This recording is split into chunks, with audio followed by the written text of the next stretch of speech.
రాష్ట్రపతి తొలగింపుకి ఉపరాష్ట్రపతి తొలగింపుకి మధ్య ఉన్నటువంటి తేడాను చూద్దాం.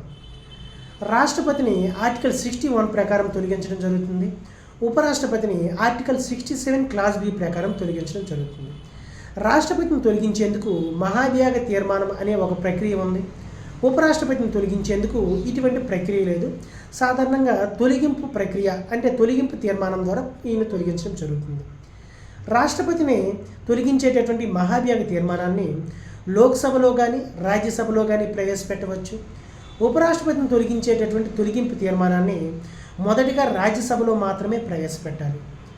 ఈ రాష్ట్రపతిని తొలగించే మహాభియోగ తీర్మానాన్ని ఉభయ సభలు ప్రత్యేక మెజార్టీతో అంటే 2/3 మెజార్టీతో ఆమోదించాలి.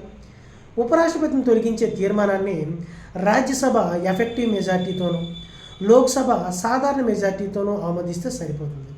ఎఫెక్టివ్ మెజార్టీ అంటే ఏంటంటే రాజ్యసభలో ఉన్నటువంటి మొత్తం సభ్యుల్లో ఖాళీ అయినటువంటి స్థానాలు మినహాయించి మిగతా ఉన్నటువంటి సభ్యుల్లో మెజార్టీ అని అర్థం.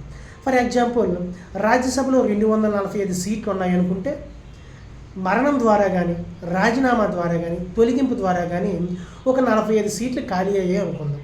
అంటే 200 సీట్లు ఉన్నాయి.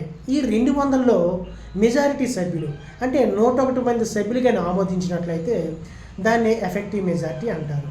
అంటే మొత్తం సభ్యుల్లో ఖాళీ అయినటువంటి స్థానాలు మినహాయించి మిగతా సభ్యుల్లో మెజారిటీ సభ్యులు అని అర్థం.